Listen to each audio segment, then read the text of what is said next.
talk about people that we need to watch. Oh yeah, one to watch. This is a new segment we're gonna do. Yeah. That we've decided. Ooh. So our new segment is one to watch. Whether that be an event, a person, a thing, a place, whatever. Just one to watch, the up and coming, someone that you should check out in our opinions. Okay. So my one for this week is a dancer from France called Axelito. Have you seen him? No. Okay, Sophia, have you got that round queued up that we can watch? I do. Okay, let's check out this round.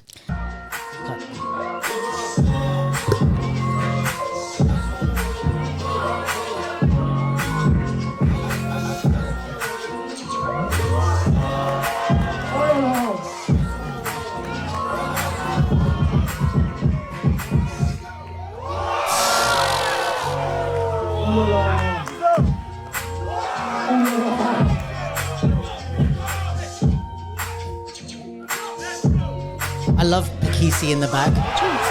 Pakisi, I love you, bro. Kissy. Is that how you say it? No. Like you see. Pakisi. Pakisi, I have to say it with the French accent. I fucking love this round. I feel like you've shown me this before. Yeah, I definitely. It's a older Yeah. round. Like it's not recent.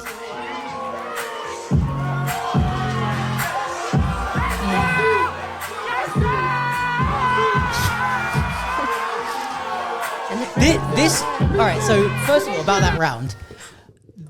Back when I first started, obviously there was less battles. And they used I don't know if this is a thing now for younger people, but I feel like it's less. I don't know how you guys feel. You can tell me. But it's like we used to have rounds that were like it was like your favorite song almost. Like you would go back and watch it again and again. Like even like 5 years later, you would go back, oh, let me go watch that round again. It makes me happy. But like now I feel like you see the good round, it goes on social media, and then it kind of, it's like, oh, you like the dancer, you like MT Pop or whatever, but you're not going back and, oh, remember when he did that at blah, blah, blah. Like we used to have like, I can remember him now of like when Slim Boogie and Jadawi battled at UK Champs. It's like we used to go back and watch that Salah and Damon against the two girls at Just Taboo. Like, was it Salah and Damon or Salah and... Yeah, Salah and Damon against the two girls. I think so. Yeah, but it's like there were like battles that were like the battle to go back and watch or the round to go back and watch. And for me, that one is like a modern day example of it. Like anytime, that's why, you know, when you say, you were like, oh, that's an older one. I was like, yeah, but it's still fucking sick. Yeah. Like I could go back and watch that round anytime. Like I feel like it's just incredible. Like it's almost like a perfect round. Like he just flows through. He's like in flow state. Like everything works in that whole round. Like, yeah, I could watch it like 10 times and I'm still like, this is fucking. Does he travel a lot internationally? So this is the thing. He's getting more known now. I actually wanted to talk about him like a while back because I wanted to be like, I knew him before he was like, you know, the band before they popped. You wanted to be hipster about it. Yeah. But no, he's getting more ratings now. This is always the thing. That's the secret is like the more people travel, the more they're going to get like a big name or get famous. Sure, yeah. But the reason I think, here is my thinking about Axelito. The magic thing about him is his level changes. So like if you watch him dance, I don't know if he just goes to the gym crazy or he's just built like that, but he changes levels like as if it's just me looking left. Like he's just like the most nonchalant up and down dancer I've ever seen, or one of, like, let's say in top styles. Yeah. In breaking, there's a lot more of that. In top styles, like in hip hop, you don't see someone hit the floor without prepping for it. And like, especially the more you watch dance, you can see, oh, I'm about to go down to the floor. This guy, it's like, I kind of blink and I'm like, wait, how did he get to the floor? And then he like comes up, goes back down, up, then back down. And it's like with no level of like looking like he's shifting his weight or moving. He's just incredibly like, I don't know if strength is the word, but he's able to like move up and down through levels incredibly. And what a lot of dancers do is they are on the top and then they go to the floor and they go all the way to the floor and they go floor, floor, floor, and then all the way back to standing completely upright. Or they go like, let's say knees and then back up. And the way I would like teach level changes, for example, is that you have all the different ones in between. You have like stood, you have like a little bend, then you have like a crouch, you have knees, you have hands and knees. Like there's all these different like ways of breaking down the journey to the floor and then back up. And what I think is dope with Axelito is like, he hits all of those levels on the way down. So he's not just dropping to the floor. He's like playing in all of these different places, and he stays in them. So he'll go crouched and stay there and play and be creative. And also his content is built around that, which is what tells me it's like a natural instinct of his to be able to level change. Because some people, the fact that they went to the floor is the emphasis. It's like, oh, look at me, I'm doing it down here now.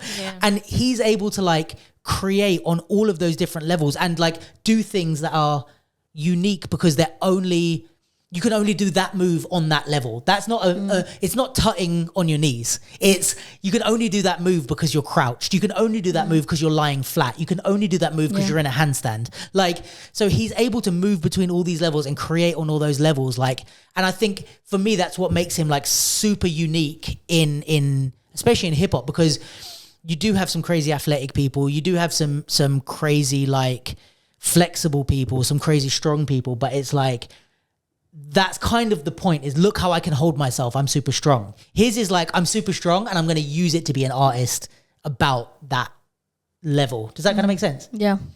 I feel like, I mean, completely different style, but like another person that kind of does that would be like Alex the Cage.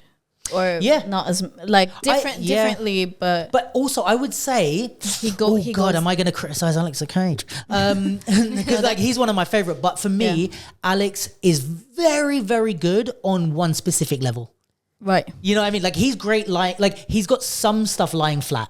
Yeah. But he's mostly almost like, it's almost the b-boy level, which is like hands and feet crouched. Yeah. Like when he's in that b-boy capoeira type of stance, fucking undefeated. Like even Axelito is like, if those two, it's like you have to stay crouched and you can have only hands and feet. Like Alex is undefeated. Yeah. But if we're talking use every level, like listen, if anyone's going to give Axelito a run for his money, it's Alex. Yeah. But that's why I think Axelito excels, is that on every one of those levels, he's got loads of Is that shit. a battle we want to see? Oh God. Like this is, again, if we're talking storytelling, like I don't want to just see Alex the Cage versus Axelito. I want to see Alex the Cage versus Axelito, and it's no standing upright allowed. Like floor work and mid levels only. 8 rounds. Yeah, like that would like blow my mind. I feel like also, I mean, maybe it's like because I've seen Alex the Cage more than Axelito. Yeah. But I feel like what's cool about him is that like, I feel like what he does is very like unusual.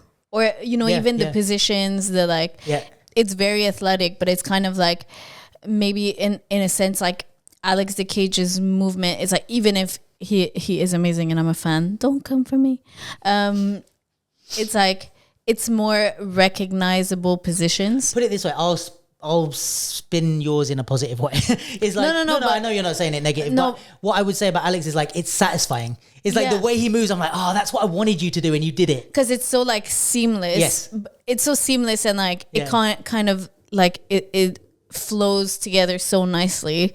But it's like maybe there's an element that like, because it's so flawless and like fluid, I feel like sometimes even if he does take risk, it doesn't look like a risk.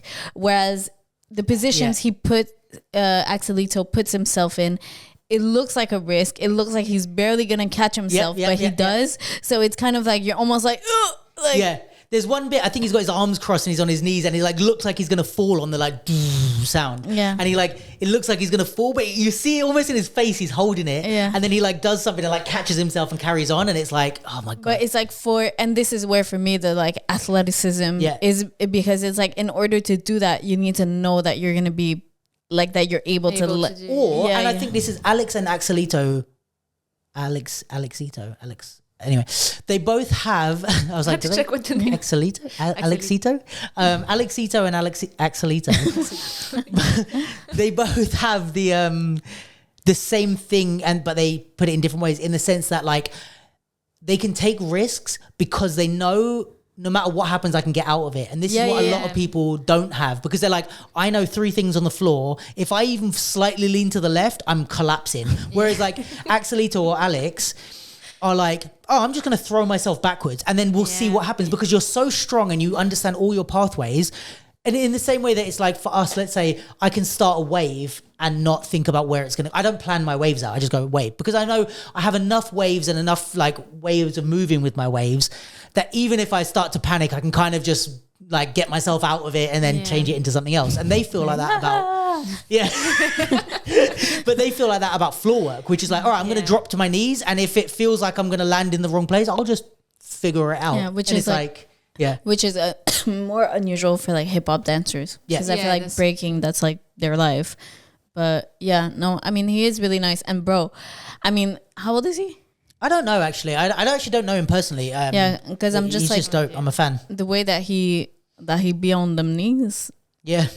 And I feel like it's also the fact that like when you watch it, it makes sense. Like the thing that you were saying about like, oh, you know, I wanted you to do this and you did it. And it's kind of like, even if he messes up something, like just the fact that it's like a story and you're like kind of like really like thrown into it and you're like, oh my God, like every movement is linked to something else. And it's like perfect. And one thing that he does, which Deakins also does in a completely different way, but it's like they take the thing 3 steps further than you think they're going to take it. Like he does it with floor work and Deakins does it with concepts where it's like the thing was already good. And this is my downfall is like, I'll create like four moves, like 1, 2, 3, 4 counts.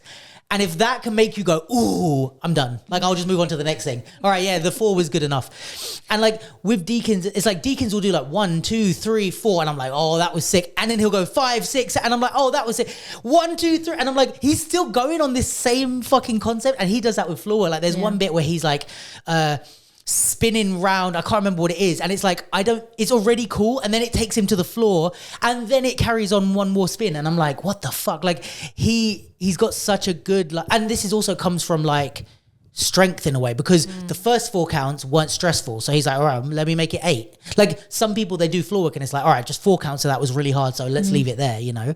But yeah, he like does a cool thing and then adds another 4 counts onto the cool thing, which it makes you go like, oh, like, which that's what I love about him. Like this kind of like, you keep pushing it. And then with that round, it's just like. And it's also like from the beginning to the end of the round, the level is there because I feel like sometimes when there's like a hype round, it's like the middle is like really hype. And then there's kind of like this thing where like everyone goes crazy. So like you feel like the dance is not falling up, but no one's watching anymore. Yeah. Whereas like here, you're just like. This one, it's almost like, you know, everyone jumps up at the end. It's like, I feel like everyone's holding on the edge of their seat. It's like, when is this going to stop? Like, when is he going to kind of gas out so that we can jump up and hype him? But they're like, he's still another one, another. And he just goes right, like you said, right to the end. And Pakisi in the back with his face is like, I love that guy. Yeah. He's the best. Shout out Pakisi, come on the pod, man. We're going to do a fucking 7-hour pod if he comes on. But Axelito, yeah, we love you, want to watch. And you're also welcome on the pod anytime, Axelito. I need to get my French up so I can do some pods in French. Ouais, c'est ça. Pratique, man. Same.